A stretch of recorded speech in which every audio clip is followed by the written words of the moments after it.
வணக்கம். மதிமுகம் செய்திகள்.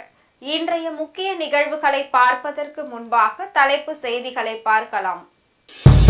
மழை வெள்ள பாதிப்புகளை எதிர்கொள்ள தயார் முதலமைச்சர் மு.க. ஸ்டாலின் அறிவிப்பு.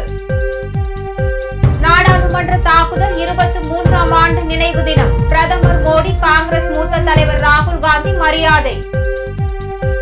மருத்துவமனையில் தீ விபத்து. உயிரிழந்தவர்களின் குடும்பத்தினருக்கு முதலமைச்சர் மு.க. ஸ்டாலின் நிதியுதவி வழங்க உத்தரவு. மின் நுகர்வோர் சேவை புகார்களுக்கு உடனடி தீர்வு. அமைச்சர் செந்தில் பாலாஜி விளக்கம். டெல்லியில் தனியார் பள்ளிகளுக்கு வெடிகுண்டு மிரட்டல். காவல்துறையினர் தீவிர விசாரணை. மழையால் எவ்வளவு பெரிய பாதிப்புகள் வந்தாலும் அதை எதிர்கொள்ள அரசு தயார் நிலையில் உள்ளதாக முதலமைச்சர் மு.க. ஸ்டாலின் தெரிவித்துள்ளார். தென் மாவட்டங்களின் பல்வேறு இடங்களில் தொடர்ந்து கனமழை பெய்து வரும் நிலையில் சென்னை எழிலகத்தில் உள்ள அவசர கால செயல்பாட்டு மையத்தில் முதலமைச்சர் மு.க. ஸ்டாலின் ஆய்வு நடத்தினார். முன்னதாக மழை நிலவர பாதிப்புகள், அணை நீர் திறப்பு உள்ளிட்ட விவரங்களையும் கேட்டறிந்தார். அதன் பின்னர் மழை பாதித்த பகுதிகளில் உடனடியாக பாதுகாப்பு நடவடிக்கைகளை மேற்கொள்ள அதிகாரிகளுக்கு உத்தரவிட்டார். அதன் பின்னர் செய்தியாளர்களிடம் பேசிய அவர், மழையால் எவ்வளவு பெரிய பாதிப்புகள் வந்தாலும் அதை எதிர்கொள்ள அரசு தயார் நிலையில் உள்ளது என்றும், மழை பாதிப்பால் இதுவரையில் உயிரிழப்புகள் ஏதும் ஏற்படவில்லை என்றும் அவர் தெரிவித்துள்ளார். மேலும் மத்திய அரசு வழங்கிய பேரிடர் நிதி போதுமானதாக இல்லை என்றும், ஒரே நாடு ஒரே தேர்தல் மசோதாவை ஒன்று சேர்ந்து எதிர்ப்போம் எனவும் அவர் தெரிவித்துள்ளார். திருநெல்வேலி ஆகிய மாவட்டங்களில் பெரிய அளவுக்கு மழை பெஞ்சிருக்கு. அதற்கு ஏற்கனவே 2 நாட்களாக மாவட்ட ஆட்சித்தலைவர்களோடு ஆய்வுக் கூட்டத்தை நடத்தி அதை மேற்பார்வையிடுவதற்காக இங்கிருந்து மூத்த அதிகாரிகள், IAS அதிகாரிகள் அனுப்பி வைக்கப்பட்டு அந்த பணிகள் எல்லாம் நடந்து கொண்டிருக்கிறது. உடன் பெரிய அளவுக்கு பாதிப்பு இருந்ததாக இதுவரை செய்தி இல்லை. எது வந்தாலும் அதை சமாளிப்பதற்குரிய நடவடிக்கை எடுக்க இந்த அரசு தயாராக இருக்கிறது.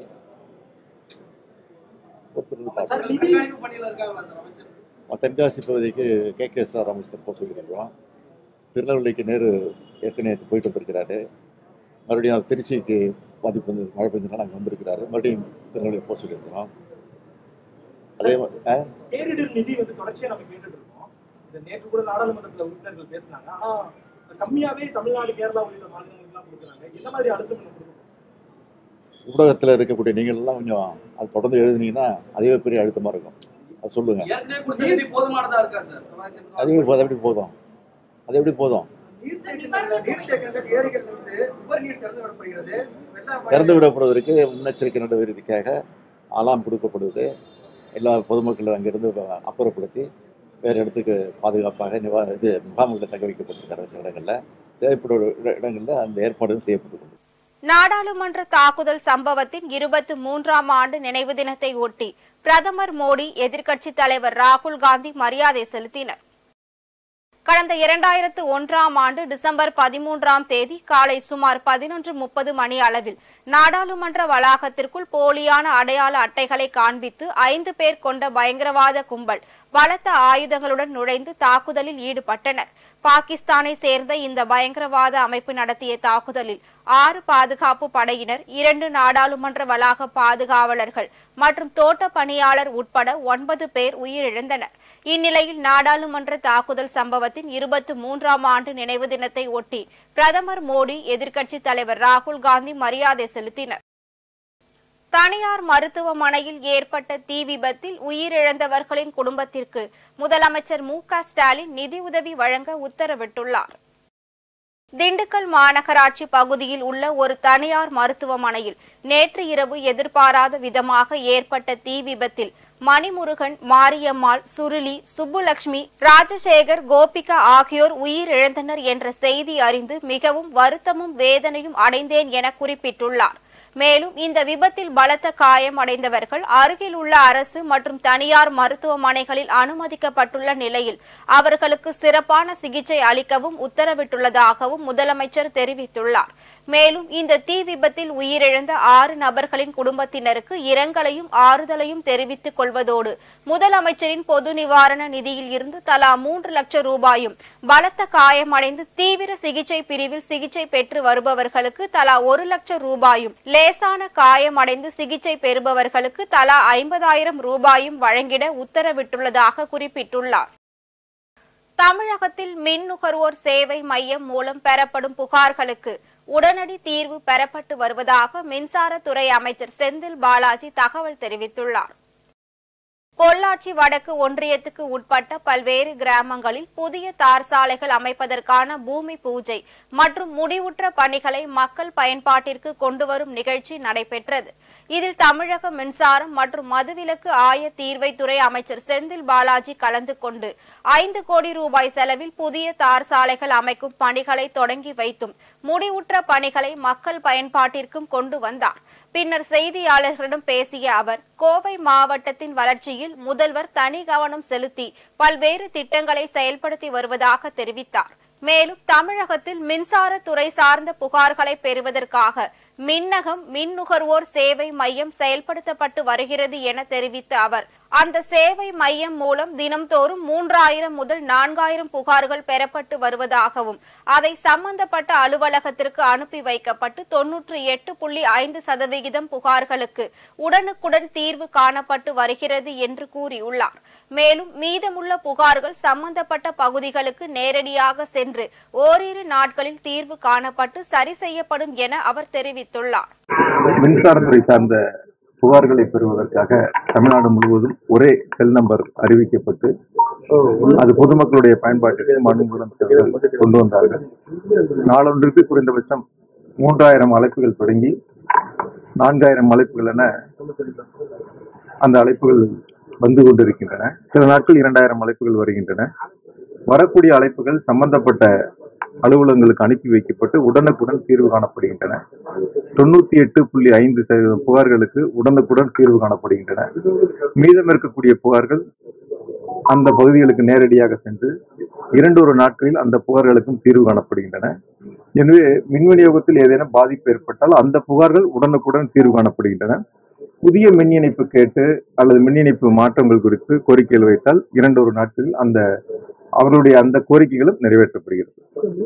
டெல்லியில் தனியார் பள்ளிக்கு வந்த வெடிகுண்டு மிரட்டல் குறித்து காவல்துறையினர் விசாரணை நடத்தி வருகின்றனர். டெல்லியில் உள்ள 3 பள்ளிகளுக்கு இமெயில் மூலம் வெடிகுண்டு மிரட்டல் வந்துள்ளது. இதனை அடுத்து பள்ளி தலைமை ஆசிரியர், காவல்துறை மற்றும் வெடிகுண்டு நிபுணர்கள் தகவல் அளித்ததன் பேரில் சோதனை மேற்கொண்டுள்ளனர். வெடிகுண்டு மிரட்டல் வந்ததை அடுத்து பள்ளிகளுக்கு விடுமுறை அளிக்கப்பட்டுள்ளது. இதனை அடுத்து பள்ளிகளில் நடத்தப்பட்ட தொடர் சோதனைக்கு பிறகு அந்த மிரட்டல்கள் புரளி என தெரிய வந்துள்ளது. இந்த சம்பவம் தொடர்பாக காவல்துறையினர் வழக்கு பதிவு செய்து விசாரணை மேற்கொண்டு வருகின்றனர். வாலாஜாவில் புதிதாக கட்டப்பட்டுள்ள பேருந்து நிலையத்தில் பொதுமக்களுக்கு எந்த ஒரு பாதிப்பும் இல்லாமல் இருக்க வேண்டும் என நகராட்சி அதிகாரிகளுக்கு அமைச்சர் ஆர் காந்தி உத்தரவிட்டுள்ளார். ராணிப்பேட்டை மாவட்டம் வாலாஜா பகுதியில் 3 கோடியே 13 லட்சம் ரூபாய் மதிப்பீட்டில் புதிய பேருந்து நிலையம் கட்டப்பட்டு வருகிறது. இதனை தமிழக கைத்தறி மற்றும் துணிநூல் துறை அமைச்சர் ஆர் காந்தி தற்போது பெய்து வரும் கனமழையின் காரணமாக மழை தண்ணீர் தேக்கம் உள்ளதா என்று நேரில் பார்வையிட்டு சென்று ஆய்வு மேற்கொண்டுள்ளார். அதன் பின்னர் பேருந்து நிலையத்தில் மழைநீர் தேங்காமல் இருக்க வேண்டும் எனவும், மழைநீர் தேங்கினால் நகராட்சி நிர்வாகம் விரைந்து நடவடிக்கை எடுக்க வேண்டும் எனவும், பொதுமக்களுக்கு எந்த ஒரு பாதிப்பும் ஏற்படாமல் இருக்க உடனடி நடவடிக்கைகள் மேற்கொள்ள வேண்டும் என அதிகாரிகளுக்கு உத்தரவிட்டுள்ளார். இந்த ஆய்வின் போது நகரமன்ற தலைவர் ஹரிணி தில்லை, துணைத் தலைவர் கமலராகவன், ஆணையாளர் பழனி, நகராட்சி பொறியாளர் சண்முகம் மற்றும் நகர கழக செயலாளர் தில்லை உள்ளிட்ட கட்சி நிர்வாகிகள், அரசு அதிகாரிகள் என பலர் கலந்து கொண்டனர். மழையால் நெற்பயிர்கள் பாதிக்கப்பட்டுள்ளது குறித்து அரசின் கவனத்திற்கு கொண்டு சென்று உரிய நிவாரணம் வழங்கப்படும் என அமைச்சர் மெய்யநாதன் தெரிவித்துள்ளார். மயிலாடுதுறை மாவட்டத்தில் மழை பாதிப்பு குறித்து பிற்படுத்தப்பட்டோர் நலத்துறை அமைச்சர் மெய்யநாதன் மயிலாடுதுறை அரசு மருத்துவமனை வளாகத்தில் தண்ணீர் தேங்கியதை அகற்றும் பணிகளையும் 45.50 கோடி மதிப்பீட்டில் புதிய கட்டிடம் கட்டுமான பணிகளையும், மகாதானபுரம் கிராமத்தில் 100 ஆண்டுகள் பழமையான மரம் சாய்ந்து வாய்க்காலில் விழுந்துள்ளதையும் அமைச்சர் மெய்யநாதன் நேரில் சென்று பார்வையிட்டார். அதன் பின்னர் செய்தியாளர்களிடம் பேசிய அவர், மயிலாடுதுறை மாவட்டத்தில் 2 நாட்களாக 14 சென்டிமீட்டர் மழை பதிவாகி உள்ளதாகவும், மழை பாதுகாப்பு முன்னெச்சரிக்கை நடவடிக்கையாக 4 புயல் பாதுகாப்பு மையங்கள் உட்பட 362 இடங்களில் முகாம்கள் அமைப்பது உட்பட அனைத்து முன்னெச்சரிக்கை நடவடிக்கை தயார் நிலையில் இருப்பதாகவும் தெரிவித்துள்ளார். அதனைத் தொடர்ந்து பேசிய அவர், இதுவரையில் 831 ஹெக்டேர் நெற்பயிர்கள் பாதிக்கப்பட்டுள்ளதாகவும், மழையால் பாதிக்கப்பட்ட நெற்பயிர்கள் பாதிப்பு குறித்து கணக்கீடு செய்யப்பட்டு தமிழக முதல்வரின் கவனத்திற்கு கொண்டு சென்று நிவாரணம் வழங்கப்படும் என்றும், மழைநீர் தேங்கியுள்ள பகுதிகளில் அதனை வெளியேற்றுவதற்கான நடவடிக்கைகள் மேற்கொள்ளப்பட்டு வருவதாகவும் கூறினார். இந்த ஆய்வின் போது மாவட்ட ஆட்சியர் மகாபாரதி, எம்எல்ஏ நிவேதா முருகன், சுகாதார துணை இயக்குநர் பானுமதி மற்றும் நகராட்சி தலைவர் செல்வராஜ் உட்பட துறை சார்ந்த அதிகாரிகள் உடன் இருந்தனர். திமுக எம்பிக்கள் நாடாளுமன்ற கூட்டத்திற்கு கட்டாயம் வர வேண்டும் என கொறடா உத்தரவு பிறப்பித்துள்ளார். அதானி முறைகேடு விவகாரத்தை தீவிரமாக எடுத்துள்ள எதிர்க்கட்சிகள் இதுகுறித்து நாடாளுமன்ற கூட்டம் தொடங்கிய நாள் முதல் இன்று வரை விவாதிக்க வலியுறுத்தி வருகின்றனர். ஆனால் ஒன்றிய அரசு அதற்கு அனுமதிக்காததால் நாடாளுமன்ற வளாகத்தில் தினம்தோறும் புதுவிதமான போராட்டங்களை எதிர்க்கட்சிகள் நடத்தி வருகின்றனர்.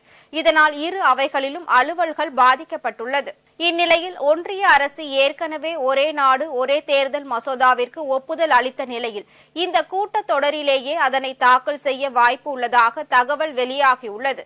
ஆகவே திமுக எம்பிக்கள் இன்றும் நாளையும் நாடாளுமன்ற கூட்டத்திற்கு கட்டாயம் வர வேண்டும் என்று கொறடா உத்தரவிட்டுள்ளார். மேலும் முக்கியமான மசோதாக்கள் மீதான விவாதம் நடைபெற இருப்பதால் இந்த உத்தரவை கொறடா பிறப்பித்துள்ளார் என்பது குறிப்பிடத்தக்கது. கர்நாடகாவில் பாஜகவின் நடவடிக்கையால் அக்கட்சியில் இருந்த ஒரு சில எம்எல்ஏக்கள் காங்கிரசில் இணைய தயாராக உள்ளதாக பாஜக அதிருப்தி எம்எல்ஏ சோமசேகர் தெரிவித்துள்ளார். அவர் செய்தியாளர்களுக்கு அளித்த பேட்டியில், தான் எந்த கட்சி விரோத செயலையும் செய்யவில்லை என்றும், மேலிடத்தில் இருந்து நோட்டீஸ் அளித்தால் அதற்கு பதிலளிக்கவும் தான் தயாராக இருக்கிறேன் என தெரிவித்தார். மேலும் கடந்த ஆண்டு சட்டசபை தேர்தலின் போது என் தொகுதி பாஜக தலைவர்கள் மஜதவுடன் இணைந்து என்னை தோற்கடிக்க முயற்சி செய்தனர். நான் இது குறித்து பலமுறை புகார் அளித்தும் எந்தவித நடவடிக்கையும் அவர்கள் எடுக்கவில்லை. இதனால் பாஜகவிற்குள் நடக்கும் நடவடிக்கைகள் குறித்து பலர் அதிருப்தியில் உள்ளனர். மேலும் மாநிலத்தில் பாஜக வளர்ச்சி அடையுமா அடையாதா என்று எல்லோரும் கவனித்து வருவதாகவும், அவ்வாறு வளர்ச்சி அடையவில்லை என்றால் 8 முதல் 10 எம்எல்ஏக்கள் கட்சியை விட்டு வெளியேறி காங்கிரசில் இணைய தயாராக உள்ளதாக அவர் கூறியுள்ளார். நான் யாருக்கும் பயப்பட மாட்டேன். காங்கிரசில் சேர விரும்பும் எம்எல்ஏக்களின் பெயர்களை வெளியிட நினைத்தால் பத்திரிகையாளர்கள் சந்திப்பை நடத்தி பெயரை வெளிப்படுத்துவேன். இதில் பாஜக முன்னாள் அமைச்சர் ஒருவரும் நானும் உங்களுடன் சேர்ந்து கொள்கிறேன் என்று கூறியுள்ளது அரசியல் வட்டாரத்தில் பெரும் எதிர்பார்ப்பாக உள்ளது. தேனியில் கொட்டக்குடி ஆற்றிற்கு பொதுமக்கள் செல்ல வேண்டாம் என பொதுப்பணித்துறையினர் எச்சரிக்கை விடுத்துள்ளனர். தேனி மாவட்டம் மேற்கு தொடர்ச்சி மலைப்பகுதிகளில் பெய்து வரும் தொடர் கனமழையால் போடி கொட்டக்குடி ஆற்றில் நீர்வரத்து அதிகரித்து வெள்ளப்பெருக்கு ஏற்பட்டுள்ளது. மேலும் கனமழை நீடித்து வருவதால் அணைப்பிள்ளையார் அணைக்கட்டு நீர்வீழ்ச்சியில் அதிகரித்து போடி பகுதியில் உள்ள பங்காருசாமி கண்மாய், மீனாட்சியம்மன் கண்மாய் மற்றும் செட்டிக்குளம் உள்ளிட்ட அணைக்கு வரும் நீரானது அணைக்கட்டு வழியாக வைகை ஆற்றிற்கு திருப்பிவிடப்பட்டுள்ளது. தொடர்ச்சியாக நீர்வரத்து அதிகரித்து காணப்படுவதால் பொதுமக்கள் கொட்டக்குடி ஆற்றில் குளிக்கவோ கடக்கவோ கால்நடைகளை குளிப்பாட்டவோ வேண்டாம் என பொதுப்பணித்துறையினர் எச்சரிக்கை விடுத்துள்ளனர். திண்டுக்கல் தனியார் மருத்துவமனையில் ஏற்பட்ட தீ விபத்தில் 6 பேர் உயிரிழந்த சம்பவம் பெரும் சோகத்தையும் பரபரப்பையும் ஏற்படுத்தியுள்ளது. திண்டுக்கல் மாவட்டம் ரயில்வே மேம்பாலம் அருகே உள்ள சிட்டி மருத்துவமனை இயங்கி வருகிறது. இந்நிலையில் நேற்று மாலை திடீரென தீ விபத்து ஏற்பட்டுள்ளது. இதனை கண்காணித்த மருத்துவமனை ஊழியர்கள் பொதுமக்கள் மற்றும் உள்நோயாளிகள் உட்பட 500க்கும் மேற்பட்டோரை மருத்துவமனையில் இருந்து வெளியேற்றும் முயற்சியில் ஈடுபட்டுள்ளனர். இது குறித்து தகவல் அறிந்து வந்த தீயணைப்பு துறையினர் பல மணி நேர போராட்டத்திற்கு பின் தீயை அணைத்துள்ளனர். ஆனால் அதற்குள் இந்த விபத்தில் சிக்கி 2 ஆண்கள், 3 பெண்கள், 5 வயது சிறுவன் உட்பட 6 பேர் விபத்தில் சிக்கி உயிரிழந்துள்ளனர். இதில் பாதிக்கப்பட்ட பிற நோயாளிகள் அரசு மருத்துவக் கல்லூரி மருத்துவமனைக்கு மாற்றப்பட்டுள்ளனர். விபத்திற்கு காரணம் மின்கசிவு என்பது காவல்துறையினர் நடத்திய முதற்கட்ட விசாரணையில் தெரிய வந்துள்ளது. மேலும் தீ விபத்தில் யாரேனும் சிக்கி உள்ளனரா என ஆய்வு மேற்கொண்டு வருகின்றனர். ஊரக வளர்ச்சித்துறை அமைச்சர் பெரியசாமி, உணவுத்துறை அமைச்சர் சக்கரபாணி, திண்டுக்கல் சட்டமன்ற உறுப்பினர் சீனிவாசன், மாவட்ட ஆட்சியர் பூங்கொடி, மாவட்ட காவல் கண்காணிப்பாளர் பிரதீப் உட்பட அரசியல் பிரமுகர்கள் மற்றும் அதிகாரிகள் பாதிக்கப்பட்டவர்களுக்கு ஆறுதல் கூறியுள்ளனர். கோவில்பட்டியில் சிறுவன் மர்ம மரணத்தில் குற்றவாளிகளை விரைவில் கைது செய்வோம் என துணை காவல் கண்காணிப்பாளர் ஜெகநாதன் உறுதியளித்துள்ளார்.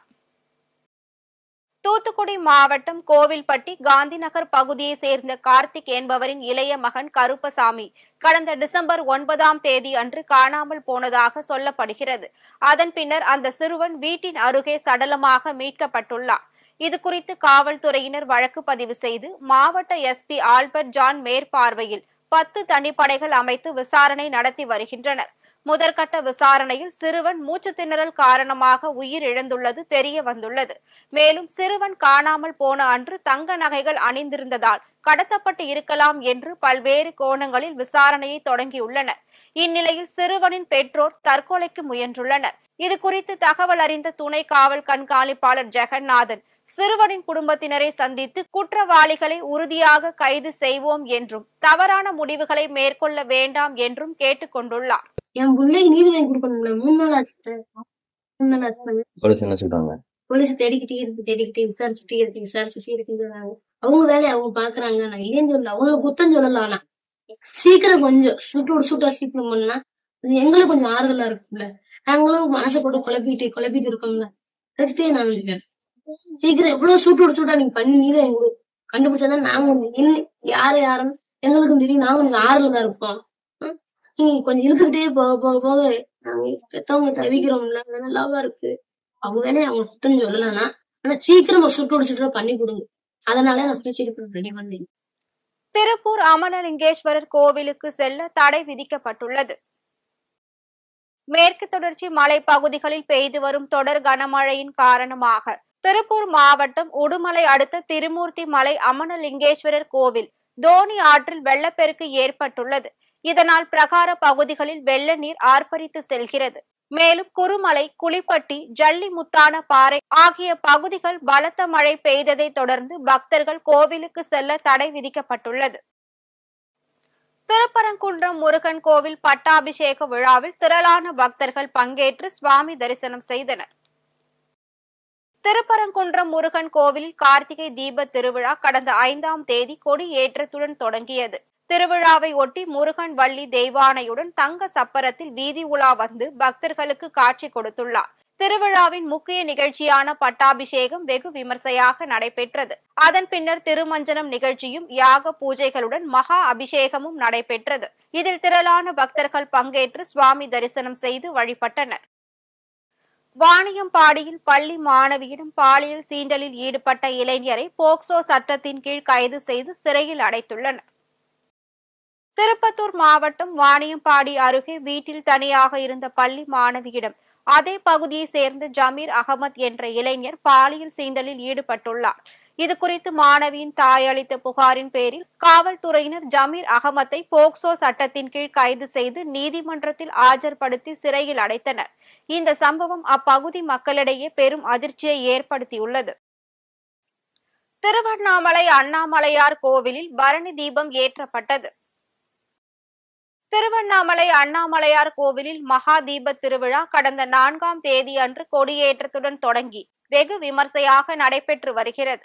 இந்நிலையில் இன்று அதிகாலையில் அண்ணாமலையாரின் கருவறையில் பரணி தீபம் ஏற்றப்பட்டது.